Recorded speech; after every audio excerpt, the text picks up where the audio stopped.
off top, there are lots of mind control parasites in nature. Some can control fish and mice, but I think my favorite is a mushroom that releases spores that can land on insects. And then the insects find really wet places that have just enough sunlight and then clamp down and die. And the mushrooms grow out of their back. Play the music. This is the Domonique Foxworth Show.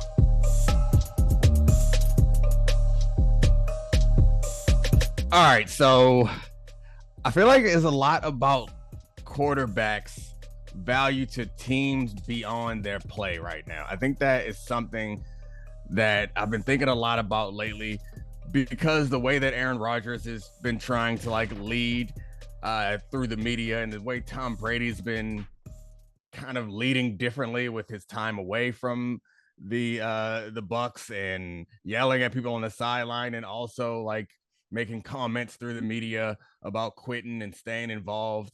And then there's Russell Wilson, who I guess this is a version of leadership where he's talking about how he spent 4 hours of his flight to London essentially rehabbing, doing high knees through the aisles. I don't know. I think we do a lot of analysis of quarterbacks press conferences, and I think they are well aware that this is part of their job, which is why we get Russell Wilson, I think, and doing this version of quarterback speak that we all have gotten accustomed to. And we know they don't want to say anything controversial. They don't want to criticize their teammates. They don't want to give anybody bulletin board material. They essentially want us all to walk away having learned nothing.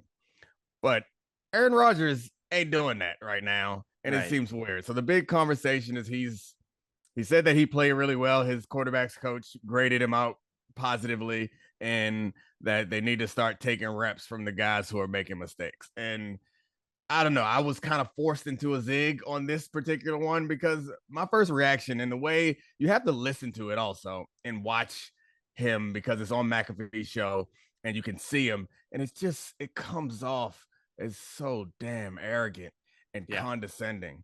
And we've talked about this on the show a couple of times before. Is there's a line in organizations that I believe exists. It's invisible, but there's a us and them line. And there's normally all right, this is us. And then there's them. And it could be between the offense and the defense, between the coaches and the players, between the front office and everyone else who's downstairs. It's the players and the coaches and everyone. Or it could be a ring around the whole organization where it's us against them, being everyone who's not in this building. And it's important to get as many people on the right side, on the us side of that line as possible. But It seems quite clear that Aaron Rodgers in particular is not. So this is where I'm having trouble. It's one of two things.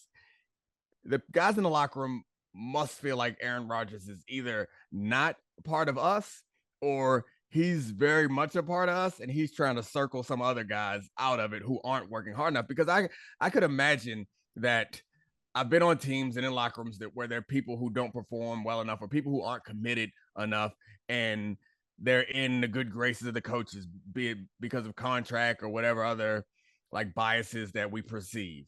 And the guy who's willing to put words to it is a locker room leader. He's a hero. The one who's saying that guy with the big money ain't good enough, you need to sit him down, is a hero. And while that's not exactly what Aaron Rodgers is saying, it's possible, and I think it's a long shot. It's possible that the players in the locker room are encouraged by this, because they also see that there are certain players who suck every week and aren't committed to getting better. So to me, from the outsider view of leadership and how it applies to other offices, and how I assume it applies to teams at every level, is a lot of leadership is, one, being really good at your job, two, being an approachable, cool guy, and three, making everyone feel like they can do their job better. And what I think is really interesting about all three of the guys you mentioned, Rodgers, Brady, and Wilson, in different ways, they sort of got older and elevated out of the ability to be approachable and be a part of the team. And there's a story I go back to with I think Bill Simmons brought it up, but it's a story about Larry Bird in the book that he references a lot, where he, at the end of his career, he wouldn't actually give his phone number out to his teammates because he's like, you shitheads are going to get drunk and go to your friends and be like, I'm going to call Larry Bird. And it made it so he couldn't be a leader on the team because he had sort of moved past that. And all three of these guys in very different ways have sort of moved past the ability to just lead their team the way they did when they were younger quarterbacks. That's a hell of a story. And I think that's a good point. And I would put also in your like list of like what being a leader is, it's setting an example and it's holding people accountable or creating an environment where we hold each other accountable. And to your point, you can like age out of that or succeed out of that where people aren't comfortable holding you accountable. That's like one of the stories we always hear about New England is Tom Brady was always allowed Bill Belichick, whether you want to say allowed or Bill Belichick just forced it on him. Tom Brady was never above the team. So he was always a part of the us. You know, it's like he's gonna rip Tom Brady's ass in a meeting room the same way he would anybody else. And that means something. That like suggests to everybody else that you're one of them. I've always heard stories about how LeBron is really good at this. Is really good at building relationships and like developing. I don't know how real the friendships are, and this is a bad time to reference it because right now there certainly is a guy in Russell Westbrook who seems so damn isolated. But you hear about LeBron and the parties he throws and how inclusive he is with all his teammates, and you see it mirrored in his style of play. And that's a huge thing, especially when you're LeBron James. Right. Like, it's a hard thing to do. And I think we saw that with Tom Brady making a concerted effort when he got to Tampa Bay to do all that. And you even see it this year where Mike Evans is fighting Marshawn Lattimore on the field, in part because he's like, that's Tom Brady. Like, I have to, you can feel the value. And I think that when you get to that point, you have, whether you're aware of it or not, you have more like goodwill or cachet or like, I don't know, leadership points. Gravitas. Yeah, that's the word I was looking for. And everything that you do is more like magnified and impactful. And I think we talked about this before and how Tom Brady set the culture of Tampa Bay. That was not the culture there before he got there. He got there and he set it because he's Tom damn Brady. And then this year, it seems like there are other things going on, taking him away, less like all in than he was before, which we all understand. And I think that also bleeds into the culture of the team. And it's hard. It's hard to deny that. So sometimes I'm like hesitant to get into these like projections because we don't know everything that's working in the locker room. And that's part of the reason why I tried to create a counter narrative for Aaron Rodgers that like makes him the hero in this scenario. Because while I think it's unlikely, and everyone I've ever talked to who played with Aaron Rodgers or has been close to that team, no one ever has like glowing things to say about Aaron Rodgers as like his interpersonal or leadership ability. So it's probably more likely that he's just, I was gonna say going rogue, but I don't think he's not dumb enough to have like just been speaking honestly and not realize the impact. So did he miscalculate the impact, or do we not actually know the impact? Because Aaron Rodgers has been around too long and he's far too smart to be like caught. It is not a gotcha interview. He's hanging out with his homeboy, Pat McAfee, you know? That's a larger media question too. It's like he's in the most comfortable place to get the message he wants out rather than doing it in a room of reporters. And I think it's pretty clear he doesn't want to be blamed for this. This is pushing it back on the front office, coaching staff, whoever, being like, I'm not the problem in Green Bay. The roster is the problem. So I guess he doesn't want to be judged for it. That's where you lose me, is because I don't think Aaron Rodgers is that dumb. Well, I mean, I don't think so either, but I just think I think that Aaron Rodgers, but if he doesn't want to be blamed for it, he does care. Yeah, I mean, that's a fair point. Yeah. Maybe he doesn't care if he looks like an asshole as long as the perception is he's not a bad football player. However, I think that Aaron Rodgers is smart enough to know that him doing this is not going to pan out in the media in the way that you're saying. So that's the only thing that gives me something to hold on to say, like, there are other people on this team and around this organization who see problems not being addressed. And and also in Aaron Rodgers' defense, the best I can do, because I'm kind of a contrarian. I like to go to these places because my immediate reaction when I heard the quotes was much like everyone else's, but it's also possible that this is a last ditch effort, because last week he was like, we need to simplify things, and the weeks before that, it was like positivity, almost toxic positivity. And I imagine that behind the scenes, he was saying the things that he's now saying on McAfee's show, but he wasn't getting the reaction or the response that he desired. And last week he was like, all right, I'll do a little soft launch of some criticism. We need to simplify that. We came back out, and like inherent in that is, I think we all thought it was like a criticism of the coach, but I think it was actually a criticism of players. It's like, y'all can't get this stuff right, so I guess we got to simplify. And then we go into the next week and they still aren't getting stuff right. And so then Aaron is like, all right, guess what, guys, y'all need to have your reps cut.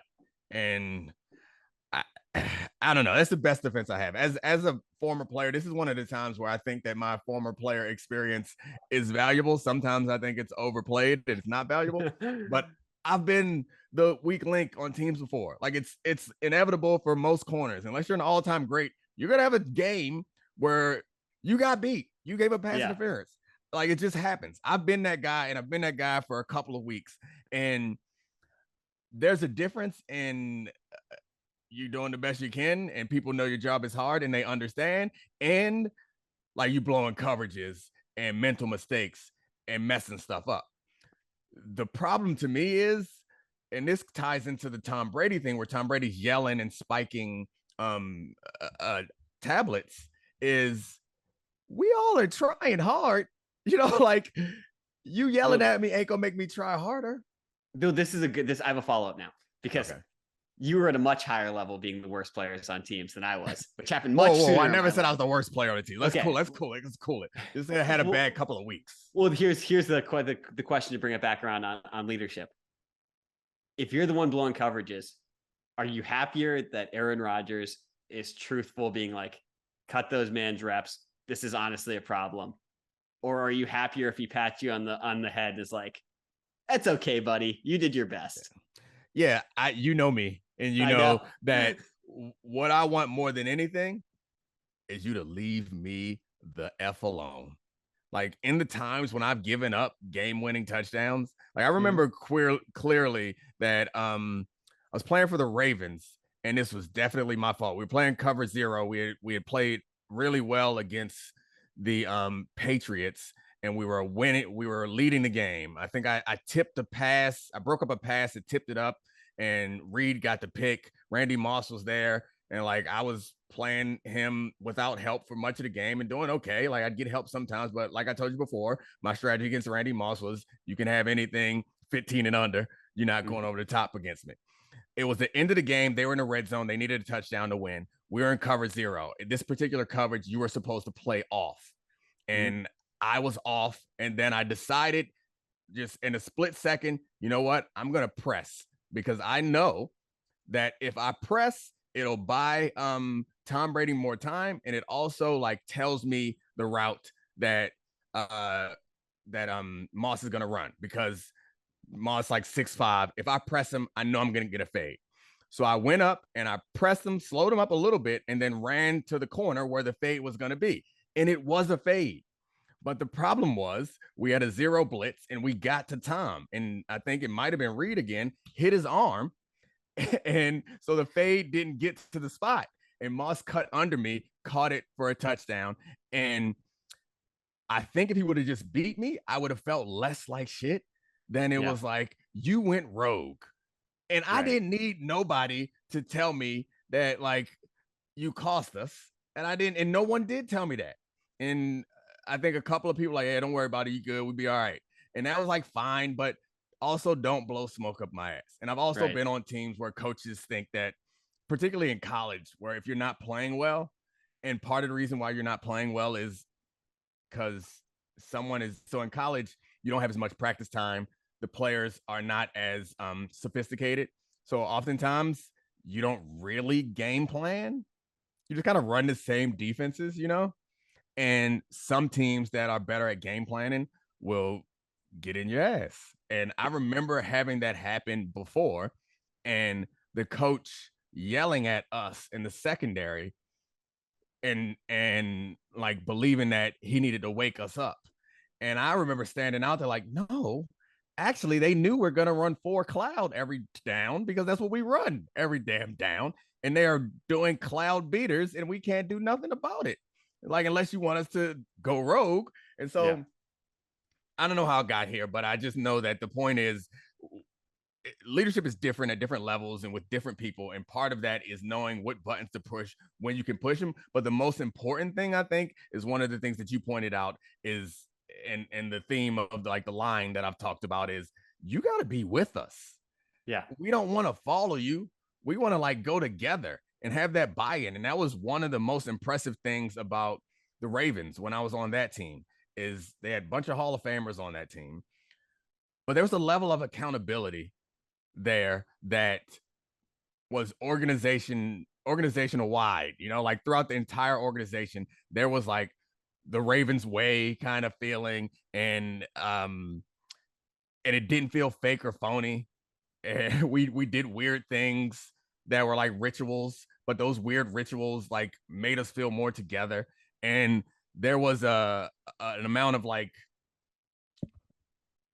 shame almost if you were slacking.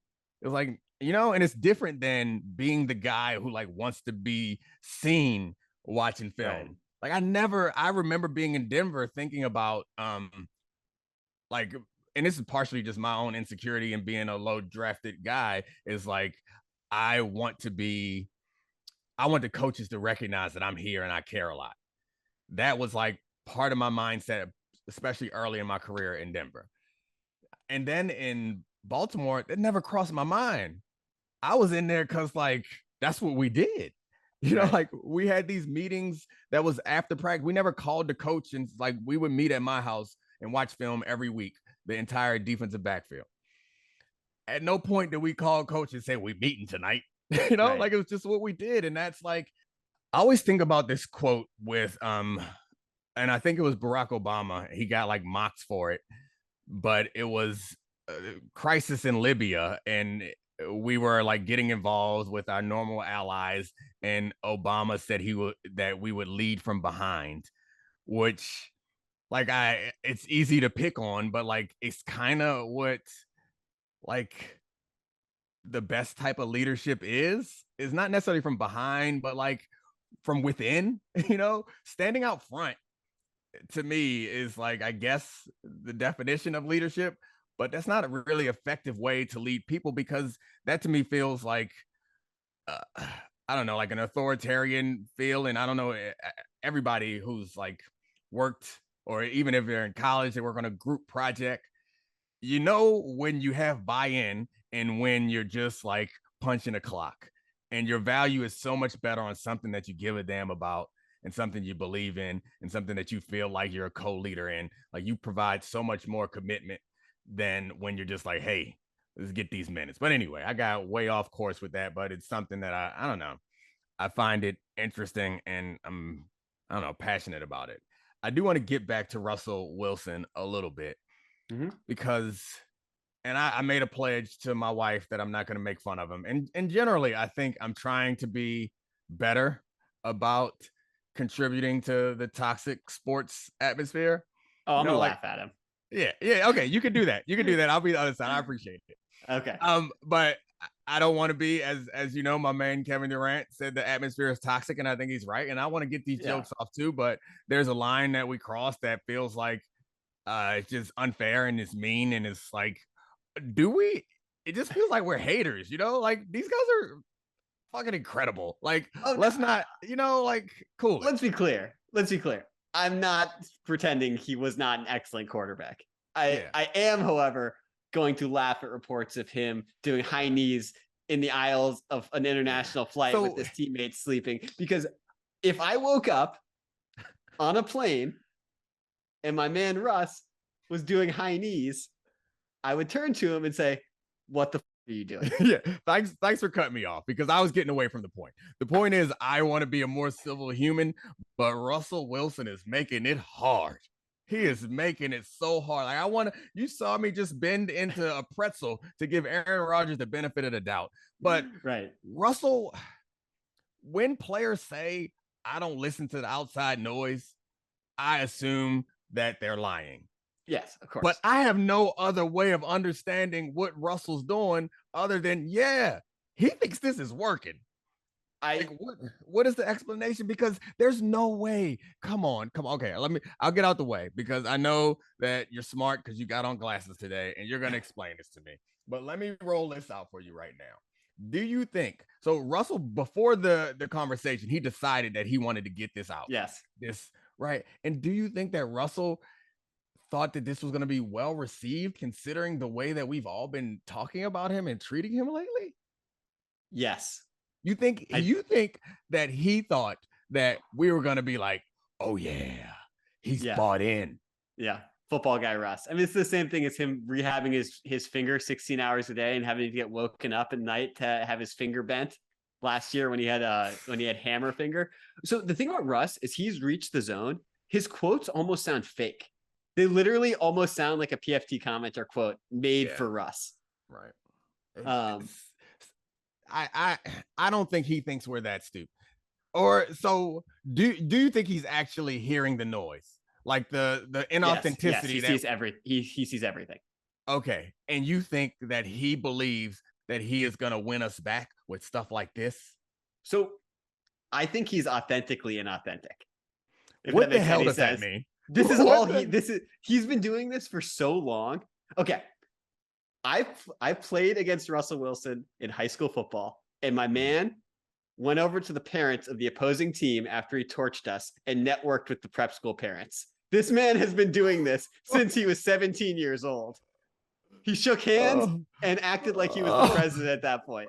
Oh my gosh. I remember you never told that story before.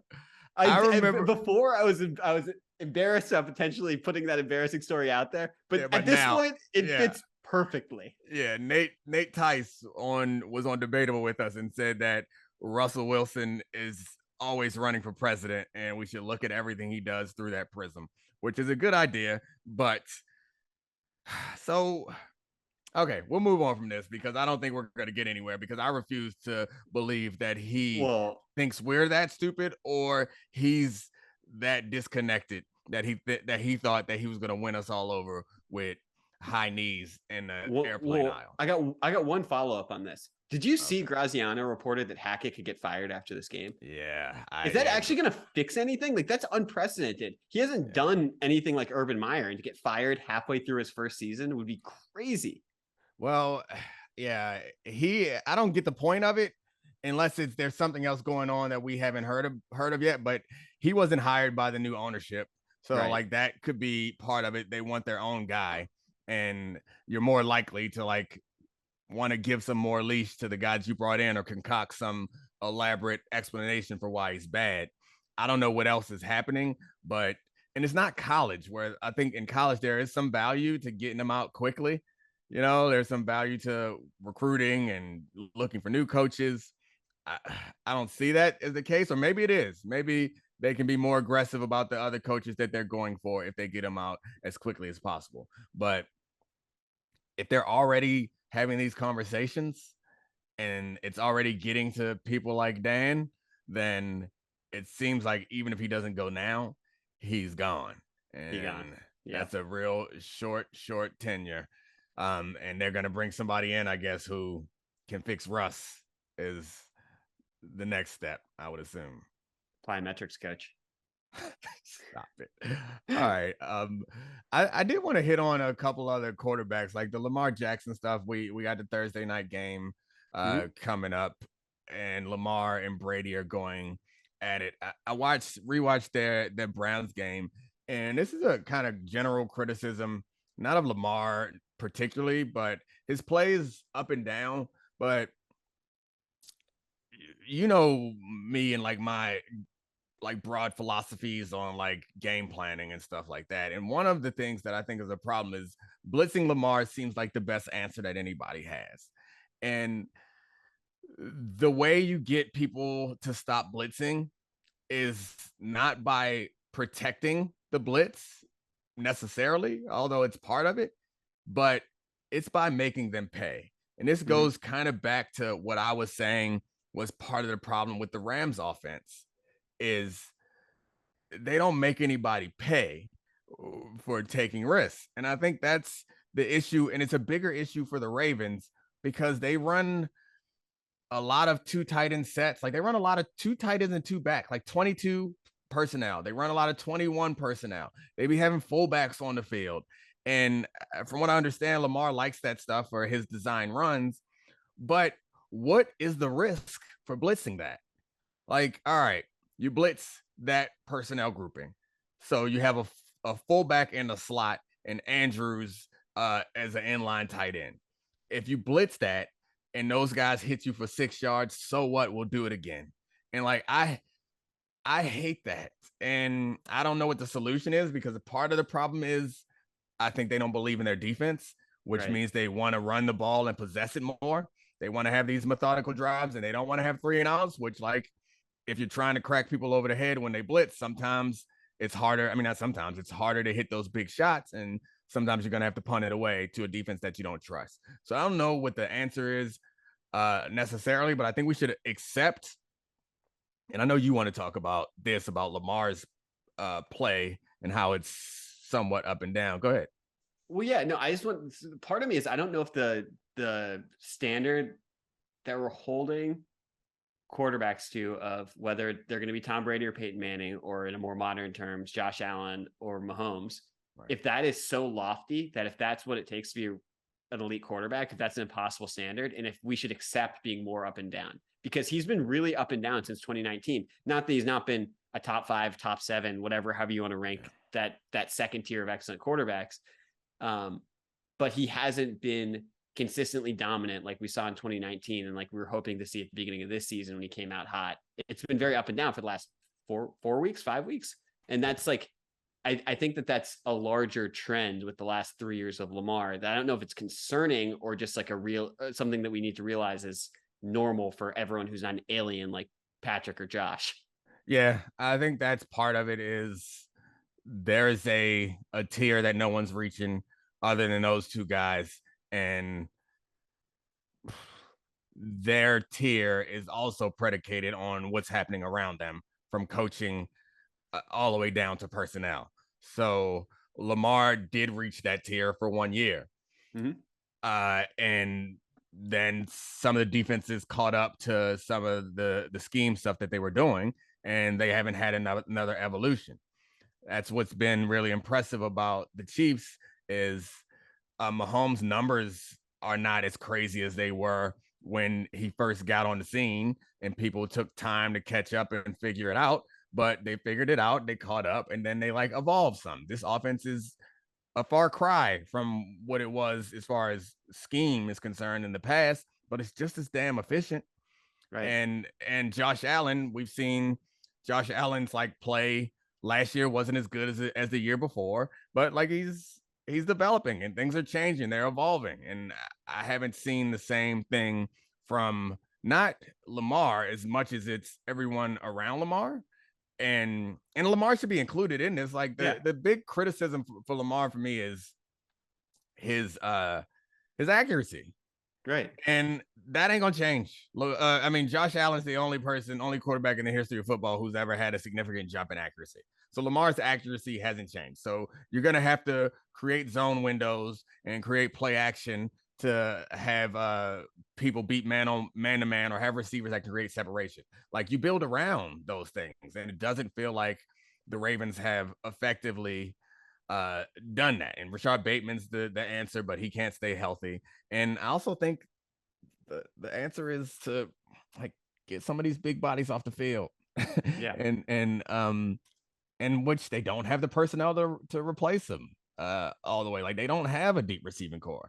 So That's a challenge. They know what they're gonna receive. They know what they're gonna get, and you see very little empty out of them, even though you know Lamar is gonna get blitzed a lot. And we've talked about how effective empty is because it forces the team to declare. So I don't know. I expected Lamar to get back to that MVP level is probably unlikely, but he's going to get a huge contract whenever it's time to pay him. And this team is going to be a perennial playoff team and occasional Super Bowl contender because of how good he is and how well run the organization tends to be. But getting to that Mahomes level is something else altogether. Well, do you think their window is going to be more closed when they have to pay him?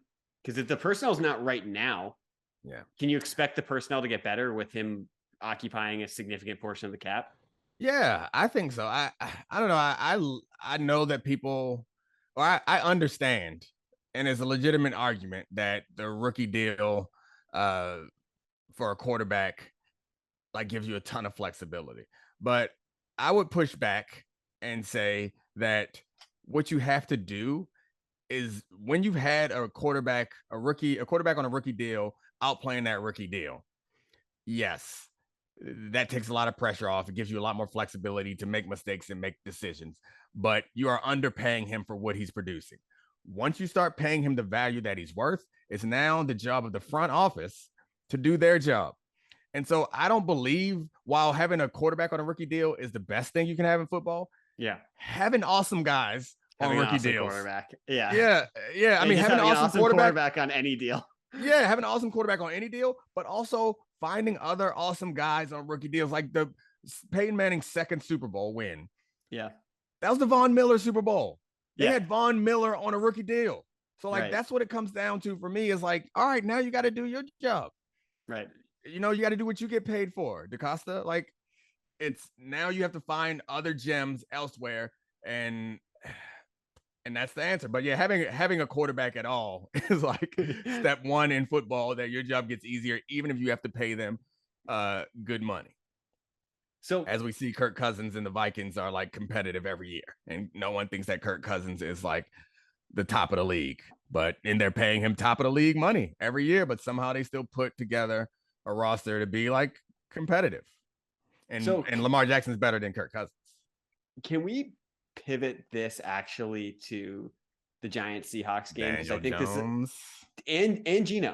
Okay. Right. So because I think this game is fascinating about teams that rebuilt a lot faster than we thought they were going to. Mm-hmm. And so I know this offseason, both of these quarterbacks are going to be, people are going to talk about their contract a lot. Mm-hmm. And I think you could easily put the proxy of which of these guys deserves a long-term deal or a better deal or bigger deal, et cetera, et cetera. I think it's pretty obvious that what Geno Smith is doing, it's almost like Tannehill. It's a second draft thing. This dude has a lot of arm talent. This is probably who he is, a later career resurgence. I think the Daniel Jones one is fascinating because I think it's tricky. But I think you could make an argument in Daboll's offense that if you got him on an affordable deal, they should, because I think wide receiver is a bigger problem than quarterback right now for the Giants. Which is why it's tricky. And I don't think they should let Daniel Jones. I've done a complete 180. I don't think they should let Daniel Jones leave. And if they have to franchise him, I think they need to franchise him because he's shown enough, and there's enough explanation for why he was so bad in the past. And he's shown enough with his decision-making and his running ability to suggest suggest that there's something to be built here. The problem is, which is why I think you franchise him, is because you don't want this to be fool's gold, you know, and you don't want to commit to him long term just yet. But you don't want to let him walk out the door because, as we mentioned before, even the value that he provides at quarterback right now is above average, and that's really what you want. Above average QBR. Yeah, 60 QBR. Lamar's fifth is for all the criticism that we're heaping on both of them. While their QBRs are low because all the passing numbers are lower this year, their QBRs still are fifth and sixth. So they're amongst the best quarterbacks. And Geno Smith is fourth, I think. Mm-hmm. So they're doing all right. But yeah, I think you got to keep him in the building, and I don't think you want to commit to him long term. So you're looking at north of $30 million a year if you commit to him long term. And I don't think you want to do that just yet. But I guess the risky thing is it puts you in this Lamar situation where if you franchise him and he takes another leap like you were hoping that he would take, then you're looking at a monster deal. So like right. I don't know what they're seeing in practice or how they can evaluate these drop passes and how they can project what he can become. But like this is an opportunity to lock him up to like 30 a year for several years if you think that he can be something.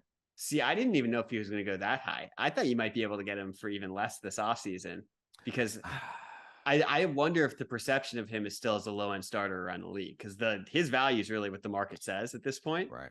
And I'm going to be fascinated by it. But then you look at the receiving core and it's like they spent this money on Kenny Golladay, who's been an outright disaster. Kadarius Toney is sick, but he can't ever stay on the field. Right. They randomly don't play Wan'Dale Robinson. Like they don't have professional pass catchers on the field for him. So it's like, and we've talked about this over and over again, the value of top flight receivers. Yeah. He has none of that, but Dable has unlocked something with him as a runner that is at least making the offense competent. Yeah. And I would be very interested to see a really strong offense built around a mid-level quarterback salary in Daniel Jones. It feels like you mentioned Tannehill when you're talking about Geno, but like with the Derrick Henry and Saquon like comparison, this feels very, and like the athleticism running ability, this feels very Tannehill-ish also, but not with the switching teams, but with the quarterback that's not the straw that stirs the drink, but is helping out. That's a bad analogy. I don't know. Does it make him then ice or sugar or water? I don't know. But anyway, the point is, he's not the catalyst. And down in Tennessee, it seems like they already previous offseason, I guess they didn't draft a quarterback high, but it does appear that they are interested in an upgrade or a new decision at some point, even though he's playing okay. And I'm looking at the like average annual value for contracts for quarterbacks. And the reason why I landed on 30 is like, that's what Matt Ryan's getting. That's Jared Goff around there, Carson Wentz. That's like, it's around what I think, given that those contracts weren't signed a long time ago, I would think that's why I landed on 30 is because I think that he's a starting quarterback. Yeah. You have to pay him, even if it's bottom of the starting quarterback market, you're going to have to pay him bottom of the starting quarterback market. And like, I don't know, it's a risky decision. I don't know if you want to hinge your future to Daniel Jones based on this start that we all agree is improbable. And I guess maybe Daniel Jones may also want to bet on himself. Who knows? Right. All right. Right. I mean, that is an interesting part is like one, those contracts seemed immense when Matt Ryan and Carson Wentz signed them, and now they're great deals. Even though those guys aren't very good. But yeah, I mean, I think that's right. If you can get Daniel Jones on that contract, assuming he continues to play like this for most of the rest of the season and doesn't fall off a cliff. And the same situation with Geno coming up here is like he bet on himself with 1 year deal. I don't know what the decision is there because it for whatever reason, and maybe this is just like some bias that I have in my mind that isn't based on roster or coaching, but like it feels like the Giants are closer than the Seahawks, which maybe it's just because they have a better record. Because when I'm running through the rosters in my mind, I don't feel like they're actually that much more talented than the Seahawks. The Seahawks at least have a couple of good receivers. So I don't know what the decision is for Geno Smith going forward. What do you think? Am I just like harboring some like old biases? Yeah, I mean, it's hard to say because I do think like you flip teams. Geno Smith would be doing just as well in the Giants, and Daniel Jones would be struggling on the Seahawks likely. But yeah, I mean, Geno Smith has bet on himself 4 years in a row. He's taken 4 consecutive 1 year deals when he had long-term offers to be backup quarterback in different situations. I think you probably pay him a similar contract because the arm talent was always there. And that's why he was a second round pick. That's why people early in his last year at West Virginia thought he was going to Heisman. It was a potential high first rounder. It was always the noise around Geno Smith. And part of that, he might've just matured as like a person and football player, because he makes awesome throws. regardless of if you have Lockett or Metcalf, he has like legitimate ball placement and arm strength that is that of a starting quarterback in the NFL. And that's I think that does demand a salary. And they're actually playing the Shane Waldron offense that Russ was like against using, and he's thriving in that. And that seems repeatable to me, because that's like, if you are capable of making those throws in this offense, I don't see what will change with those guys surrounding you. So I just saw on the train that I had forgotten that Kanye had an agency. And oh my God, yeah, Aaron Donald is leaving it, and Jaylen Brown is leaving it. I never understood. I mean, I guess I do understand the athlete in the agency, the entertainer and the agency collaboration, but it never really feels like it is sustainable. Like from Master P to Jay-Z, and this is a very different one with Kanye West. Like his Adidas is leaving him. He's just toxic now for all the absurd things that he's been saying. But I don't know. Maybe we should start an agency. Start it up. Get it going. I'm not famous enough. I guess you don't get any cachet for being. I'm certainly not famous enough. You got glasses though. You look trustworthy now that you're wearing your glasses. It's true. All right. Sorry. Go ahead. No, go ahead. Yeah. The other thing that I saw on the train is Neiman Marcus catalog. Like they do this ridiculous holiday catalog every year, really expensive stuff. You want to pool $333,000 so that we can play 2-on-2 with Scottie Pippen and his son? You in? Oh my God. Yes. Did you see that? No, I didn't even know they were still making catalogs, but absolutely. It's probably digital by this point, but like they always like have absurd things in there that just, I guess super rich. I guess I always just thought it was like a marketing ploy, but I guess super rich people actually buy these things sometimes. So honestly, ESPN financed that so that Scottie Pippen can come on the podcast afterwards. I promise you, he will make a lot of news, and it'll be worth the value we pay for it. He doesn't miss. Anytime you put a mic in front of him, he's gonna say something wild. And I saw Brady's text buddies with Ron DeSantis now. It wasn't something that he wanted to get out, but I would have thought he'd been careful after that MAGA hat and a locker thing. Right. Because he doesn't want to dip into politics. But I guess Giselle and him are maybe moving into a different situation. And now Tom Brady needs some new friends. Not great. All right, let's do the bets and get up out of here before I make you any more uncomfortable. No. I think we all know we're in vigorous agreement on all that stuff. Yes. So I got a spicy bet for the first one. All right. I was looking at the Bills versus the field for the Super Bowl. This it's plus 250 odds, and you're like, wow, that's a massive favorite. And I think we logically would always say you got to take the field. Football's a 1-game sample. There's a lot of randomness. Who knows what could happen? But in my head, I also looked at that and I was like, okay, assuming there's not a major injury, assuming Steph Diggs doesn't like roll an ankle, or Gabe Davis or Josh Allen doesn't get hurt, like I kind of think the gap between the Bills and everyone else is even bigger than we realize. And that might actually be a prudent bet at some point, not now because there's too much stuff that could change. But it's interesting because like I can't see even the Chiefs being that close to them if the Bills are playing well.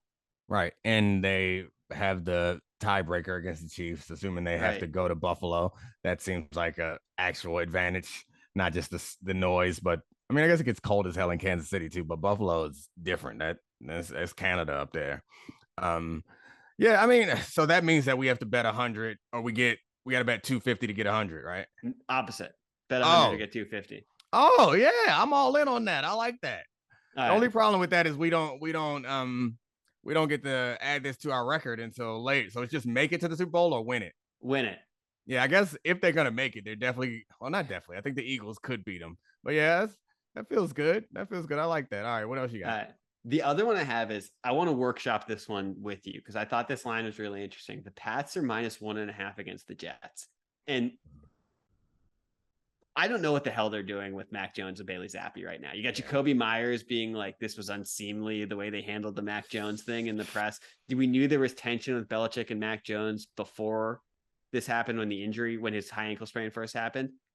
And I also loathe betting against the Patriots because they've been better than the Jets for most of the season. But in my heart of hearts, I kind of think the Jets could beat them this weekend. And I don't know where you want to lay on this, because I think we should bet on this game because it's juicy, but I can be swayed in either direction. So I think that there are two competing forces right now. One is if we just looked at the most recent games, the Jets are winning and playing really well on defense. So you would want to go with them because the quarterback drama in New England. However, the quarterback situation and with the Jets is pretty bad too. Really bad. And Breece Hall's out. Yep. And they lost their offensive engine. And Bill Belichick still can put together a gem every now and then from coaching. Like, it's either that or I'm letting like the previous history of Bill Belichick like shade my better judgment. But given the fact that Zach Wilson is not all that impressive and the engine of their offense being Breece Hall is out, I think the 1.5 gives us a real opportunity. And I think we go with the Pats here. Let's go. I'm with it. I like it. All right. Appreciate you, Charlie. Thanks, Sarah, Christina, and Adi. You guys are the best. And thank you guys for listening. Thank you all. Rate, subscribe, review. Oh, yeah. Debatable podcast. Yeah, that's right. I forgot to plug. Rate, subscribe, review this one first, then Debatable. This is the Domonique Foxworth Show.